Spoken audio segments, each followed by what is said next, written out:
Hello friends, this is Eliza, also known as Luna Stardust online. So, hi, what's up to my guys, gals, and non-binary pals?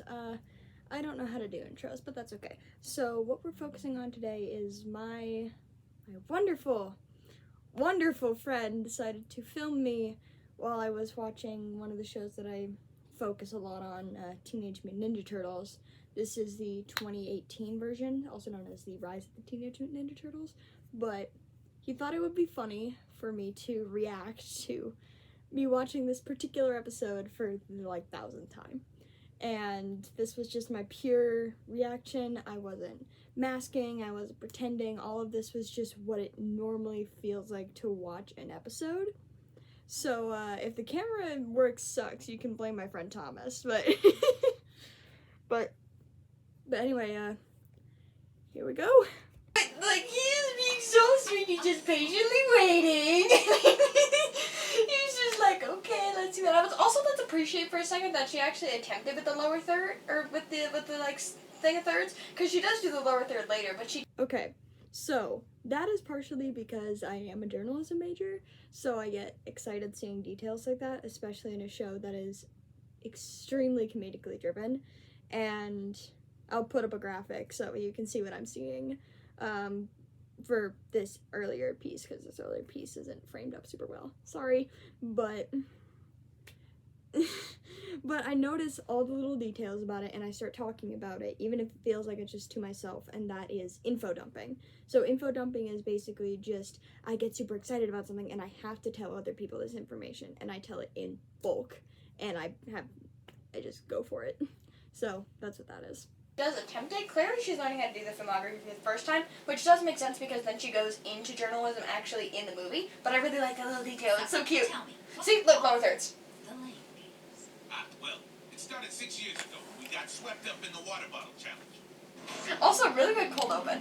The Laker games are the single greatest day of the year! It's better than Halloween, Thanksgiving, my birthday. It's a one-day, 16-event brother versus brother competition. So you can see me rocking back and forth a little bit. That is something that I tend to do when I'm either really excited or really nervous, because I just move a lot. That's how I express my emotions. So you get a front row seat to that, what I don't look like when I'm in class, but still kind of funny. Like, the funny thing is actually what she's doing in this part, where it actually makes sense, because what she's doing is she does the lower thirds to introduce them, but then later on she uses them more for comedic purposes and just kind of adds a little bit more to the story with it, and it does become more of a joke, but I really, really like the fact that she actually attempted with the journalistic style, and then you can even see her filming and trying to get out of the way. Both physically and mentally. Also, that's a badass right there. Didn't even look! It's the craziest year. We literally filmed this earlier today. Well, my friend filmed this for me earlier today. Basically just, I get super hyper-focused on a show or something that makes me excited, and I talk a lot about it. I move, I get physically excited. When I smack my legs like that, that's a way of showing my enthusiasm. And I'm going to say this and put it on the screen too. This is my experience. Not everyone on the autism spectrum does this. This is just my experience as an autistic person and how I react to certain things, but I thought it would be fair to, like, put that somewhere, because that is a really important thing. Also, S-tier graphics. As is tradition at the annual Layer Games. I'm bouncing up and down, yep. As 5-time champ, I like you to stand while I speak. So that is another thing, is when I do love something, I memorize it word for word. So if there's a song I like, I put it on repeat until I know how to sing it backwards and forwards from any spot in the song. And that is the same thing with these episodes. And I even, because I want to be a voice actor, I try and mimic as much of their tonality as possible, and even sometimes their voice to an extent. It's a little bit harder in this particular case, but that is a stim for me, and stimming is basically just the way that I express my emotions. Again, it's either the smacking the legs or the rocking back and forth or doing something like that. But in this case, one of the things that I did as a stim as a kid was I would practice inflections and accents. So you can still see that that's happening, and it's still prevalent. So some things never change, I guess. Loser. How they say, act like you've been there before. They've never read that book. When I say king, you say Leo. King? Me. Everyone watching this video. Numerous victories. There are many. This year. See, like you know that the funny thing is actually you don't exactly know where the other camera angles are coming from until you later in the show see, later in this episode, you do see that it's Sheldon actually filming. He just has like a camera on his back, and I love the fact that you can tell when Sheldon is doing it because it has a little bit more movement to it instead of being absolutely still the way that April does because April has a tripod. Sheldon is a friggin' drone! Also, that's another thing, is again, the info dumping is a very constant thing. I will pause the show many, many times. I've clearly paused this thing at least 3 times in the first 3 minutes just to talk about this. And part of my brain was clearly registering that there was a camera, but not all of it clearly, because as you can see, the way I'm acting now is much more controlled, even when I'm talking about my special interest, because I'm doing what is called masking. And masking is this idea that autistic people feel like they have to fix themselves or change how they act to best make other people feel comfortable. And something else that's kind of funny, this is the first time that I've actually seen my own reactions to things like this. So I know when I'm doing it sometimes, but I didn't realize how intense it was until now. And this is the first 3 minutes.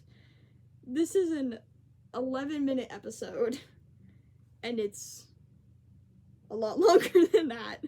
So, yeah, put the runtime of that video. Oh boy. so just everybody watching this. To inspire you as great as I am, I'm offering up the biggest prize yet. My room, aka the best. Let's also appreciate for a half second that they were able to actually add like a little bit, like he flared with the microphone a little bit, so it actually added like a slight layering, and he did overdo it with the mic, and I thought that's such a cool detail for them to add because it totally makes sense, and especially in audio engineering, it totally fits. Again, info Also, dumping. he's being a little shit right now.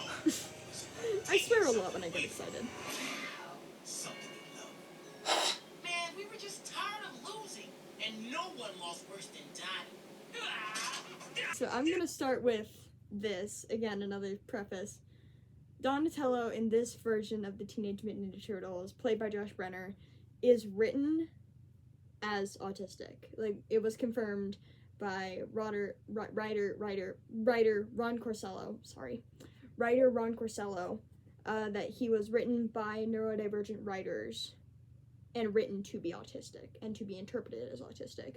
So that's originally what drew me to this series, and I could make a whole video on the representation of it. In fact, if I do, I'll pin it or something like that.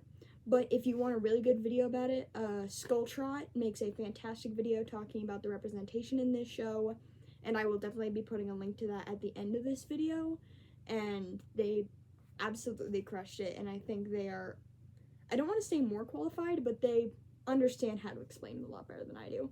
So I will be referencing what you can see from is happening from Donatello, and then what you can see from me, and again, the moments where people on the autism spectrum will sort of see each other in just their reactions and their movements, and some of the stims or the ways that they get excited, or just a lot of different things that are really well executed in this series. So we'll go into that.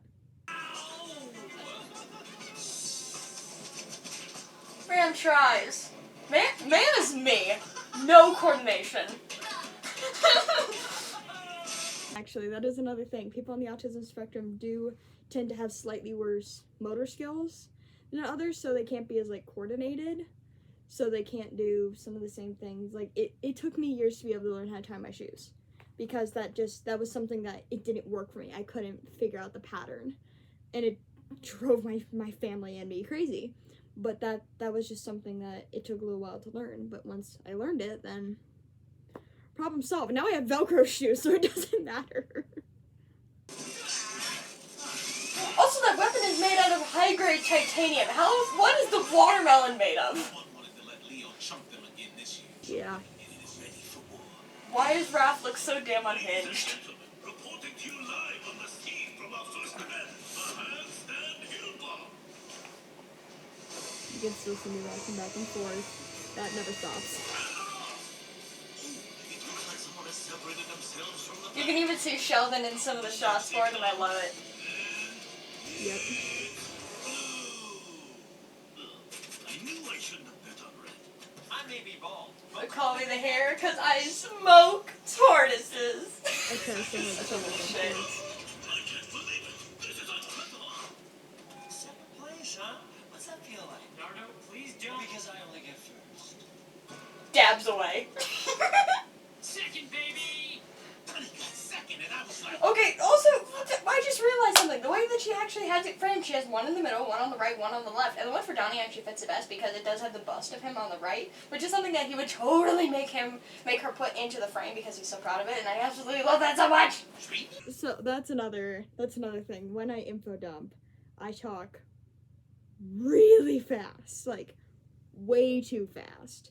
And that's, again, I'm just dumping information from my brain. I just get excited. I'm like, I need to talk about this. I need to talk about this. Let's go. And that's just kind of what I do. And that is something that is, again, relatively common with people who are on the spectrum. I can't speak with certainty on how many people percentage-wise do that. But I do know from my personal experience, most people on the spectrum will talk at a much higher rate when they are info dumping because they are excited. So, fun fact. I just got second.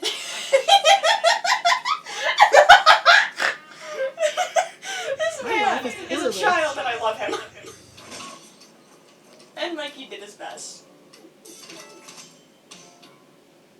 it's a clear indoor day. Conditions are ideal as we begin I event just number know the 2. whole ones. My signature. Yeah, see, you can see it's Sheldon because it's shaking up and down a little bit. From the tadpoles. I was saying about the documentary style, The but mic explained it. From the rats. Yeah, again, you're wrong. Who's gonna flinch first? Well, my money's on Donnie. 3, 2, 1. I get super invested in this. And it also makes sense for shots like that it would definitely be Sheldon up there. That just makes sense. Hyper focusing, noticing all the small details.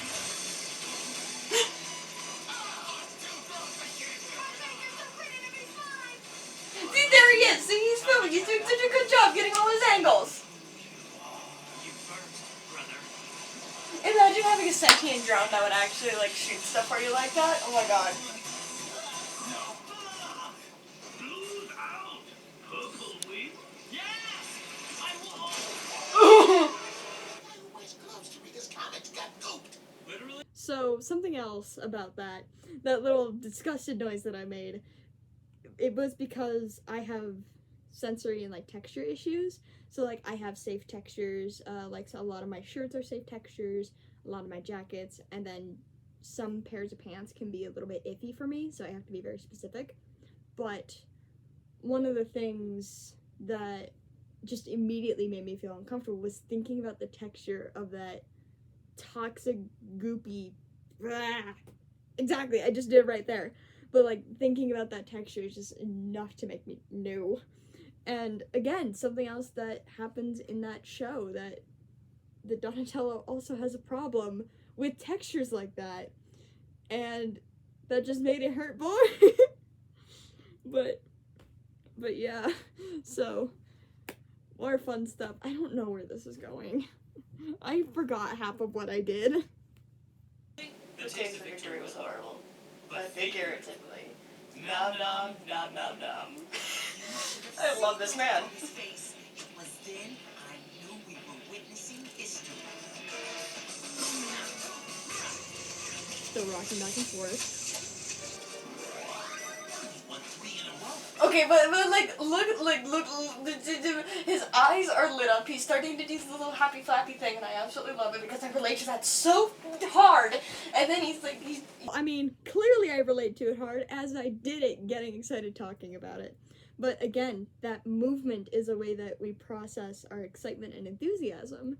So it felt like really good representation, and I really liked it. And as you can see, I am thrilled to see this for the 100th time, and I love it every single time. And that's part of what makes like special interest so different from like, oh, this is my favorite show, this is my favorite hobby. Special interest is like a whole other level that can't be explained very well by just saying like, oh, I really like this thing. It's this whole other world. It's quite unique, honestly. It's bouncing and Next level.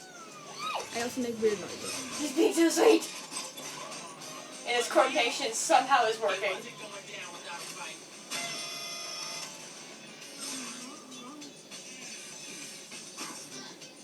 Also, that just fits. I can fit a whole fist in my mouth. Wanna see? I want to see. That is another thing, is that when I laugh, normally in front of other people, I don't laugh that hard. I keep it rather controlled, actually. It's normally more of like a, oh, that's funny, not a, whoa, let's just bring all of the energy. And you can hear that I did snort a couple times. And I'm not thrilled about that, but you know what? We're keeping it for, because I don't, the whole point is I'm trying to normalize the autistic experience and show others that it's different for everyone, but this is considered normal. And it's not fair to mock those that act a little bit differently.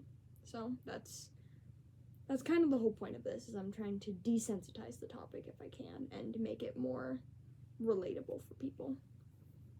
So we agree? No questions about the incident? This is how you can tell that this was a very difficult interview for her to nail down, because literally he's not hiding the mic pack at all. The he is just like nonchalant. She just had to set up the camera real quick and just get him in the frame. And clearly he is not thrilled about doing this. He's even like, no questions about this certain thing, acting like the diva that he is. And then April puts him in his place. Leo, tell me about the incident. Ow! More mimicking. It's a thing. Going into the penultimate event, fringe balance, I knew I had it. It was my day, and when it's your day, you gotta ride it. As the great bard once said, Tonight to beat Leo. that's when Leo That fits the vibes. I use that a lot. But like, I love the little details. Like, I was like, yeah, right there, man. Like, it fits so well. She's clearly having fun with being able to do this and not entirely doing it in a journalistic style. But you can also tell the way she's doing it just based off of what we saw with the infographics, and it is a little bit more fun. And also, the story is being told by the people who are there, which definitely fits in what you would want to do in a journalistic style of story, but it's still a little bit different. And it's super cool. And again, I think it's really interesting the way that she set up the shots. Like, Donnie is on the left. Like, Let's just appreciate for a moment the fact that I'm thinking this in depth about an episode, like the 7th incarnation of this IDW comic for television, made for children, and I am caring about the descriptions on the lower thirds and the framing of each person in these fake, like, mockumentary style interviews. This is what a special interest looks like. This is the amount of time we spend on it. This is the amount of brain power we spend on it. It is so much. And you can see by all of the stuff behind me that, like, special interests and hyperfixations mean a lot. Like, this back here. That is one of my favorite, it's an artistic style of one of my favorite quotes from the Teenage Mutant Ninja Turtle series, and if people want to know about it, then I could tell people later. But we have turtle stuff back here, we have Animaniacs, we got Pinky and the Brain here and here. This is the original Ninja Turtle cast over there when they first went to the Nickelodeon studios to go visit it. This is, our school hosted an Animaniacs in concert a couple years ago, back in 2019. And there's there's thinking in the brain ornaments hanging up from over there. Like, this is what a special interest looks like. It looks like you're a child, and it looks like you've put every fiber of your being into it. But that's only what people see. People who know me in real life, people who are watching this in class, people who are watching this from my school, from high school, from college, from whatever I do in my career, this is what people will say first when they meet me. This is what people will see first. But that's not everything I am. And I think this show, this Rise of the TMNT show, captures that beautifully. But I'm not helping my own case because I'm literally reviewing myself reacting to an episode that I've seen 100 times. So I hope we're learning something, but also take a little bit what I'm saying to heart. Please. Not every autistic person is like Sheldon Cooper. As clearly as possible on the left, and then we have Do I Leo shut and up Mikey about who are this, like, closest at to the all? middle, and Raph is on the right. I'm trying to figure out if there's a connection there, or if there is a reason that she planned it to be like that, or if she was just like, this works. So you think you did it on purpose? If Purple wins this event, it will be almost impossible for Blue to catch up. What am I doing? Oh no! Blue is starting to wobble. Okay, here's the one thing that I think about this episode, because right now, we'll see that Leo gets an idea. His eyes shift, and he makes a slight noise like, oh. I think he did it on purpose and didn't realize it was going to work as well as he did. Like, yeah! See, he did it on purpose! I mimicked that way too well. Oh my god, okay. Well, this just shows you. I have seen this episode so many times, and I can guarantee that I have sat in my bedroom, because this is my friend's room. He has a bigger TV than I do. But I bet I've said that to myself in my own room so many times, and I forget, because I just want to say it. And I don't know if that's dumb or not, but that's the truth. Purple hit the ground first. Blue wins. Yeah! Woo! It was Leo! He did it on purpose! I'm only talking to you to set the record straight. I didn't do it on purpose. Well, here's the thing also. Notice how she's biased in the way that she puts on the bottom. It's like Donnie is like the victim of Leo's cruel assault. And then for Leo, it puts sincere stage, you decide. Like, she's clearly a bit biased by it too. Which, like, yeah, that makes sense, but you're technically not supposed to do is put that into the story. Yeah. Just like the Salisbury Witch Trials. The Salisbury Witch Trials. I say a lot of these out of context. You did this! You'll do anything to win! My ankle! My moment! I heard it pop.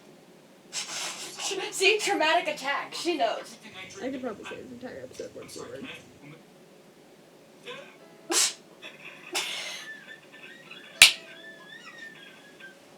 Oh, it just makes such fun noises. At that point, it looked like it was over for them. Ah! Did you see his ankle? It was huge. I thought we should amputate. It was over.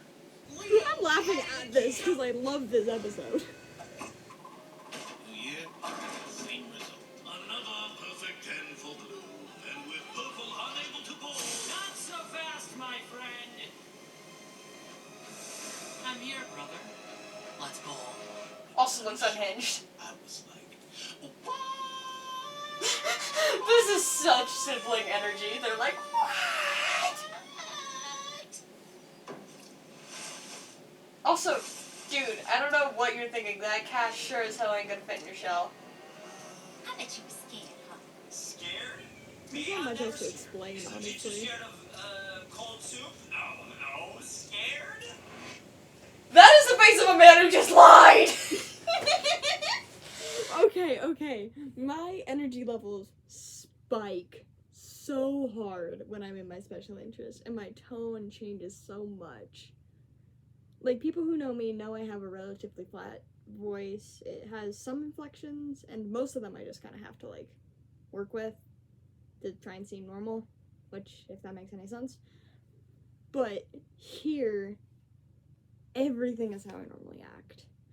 And look, I am putting myself out there in a really scary way. So I hope that you guys are kind and you aren't gonna be ridiculous about this, but this is how I act when I'm in my purest form. And I just want people to understand, like, what I put on for everybody else is this normal facade. That if you would see me the way that I act like this all the time, you'd be scared of me. That was why as a kid I learned how to cover everything up. And why it feels so natural now. But enough of me being vulnerable. Let's watch me make stupid noises in front of a TV. Look at this man! Look at this man! He's like, I shouldn't have said that. Donnie needs a 10 to win.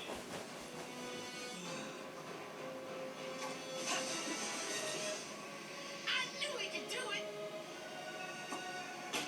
Is something I would say if I was crazy. That ain't trouble. Rolling east to west? No way. I want to understand the physics of this so bad. Okay, there we go. That's another thing that I think is kind of interesting. Again, that insane focus on a special interest. I now want to learn the physics of falling objects rolling in different directions while having something that sticks out of it. Like what if there was a bowling ball that literally had like part of a dowel in it and you dropped it or you spun it?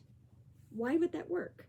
That's something that I now want to look up because I want to see if it's accurate.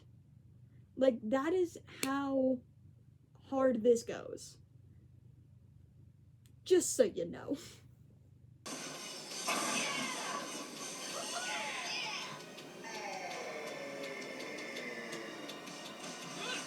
Also, how fast are you going? You broke the ramp again.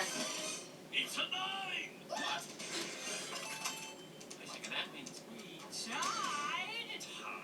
No one knew what to do. I mean, Unprecedented situation. we On consult the bylaws, do we consult the president? For Article 7, Why is there a handbook? next event will be a Okay, how much do you want to bet that Donnie actually wrote that handbook himself because he was so skeptical about the way that Splinter was doing this the first time that he felt like he had to write a rulebook and then completely forgot about the rule himself? What have you done, Splints? Splinter's choice? Are you crazy? Who came up with that? Also, good to see that they waited a little bit to have the swelling go down. Also, I love that they were like, oh, we have 2 people who aren't involved. Let's get them to film. And then this is the dumbest thing ever. Splinter!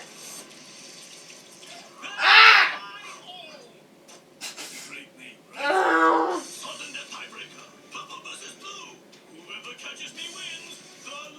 But look, now they have 4 camera angles. That's pretty good.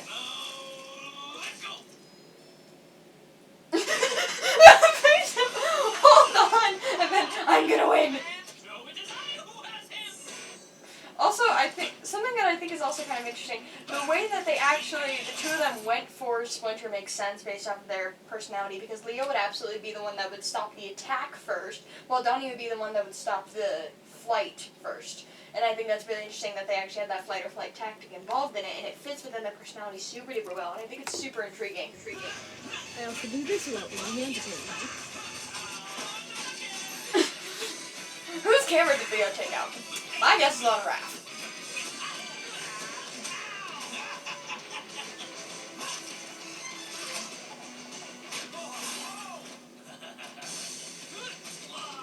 Oh wait, it probably would have been Mikey, because Mikey's wasn't a handheld.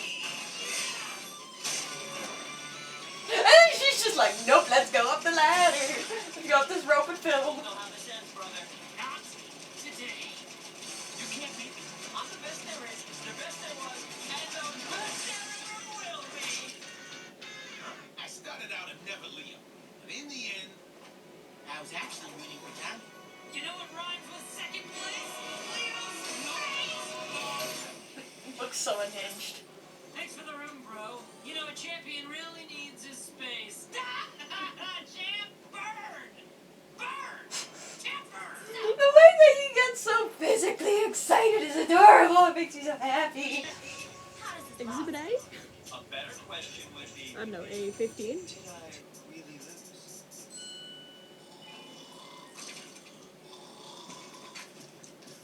He just takes the camera himself. Also, that was a really nice transition, Leo.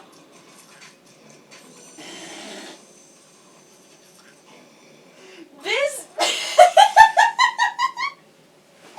He's immediately like, well, I win either way. I literally win the event, or I don't have to deal with this room anymore. It's so great, and it totally makes sense for the Disaster Twins for it to be that type of centric episode, and it fits so well.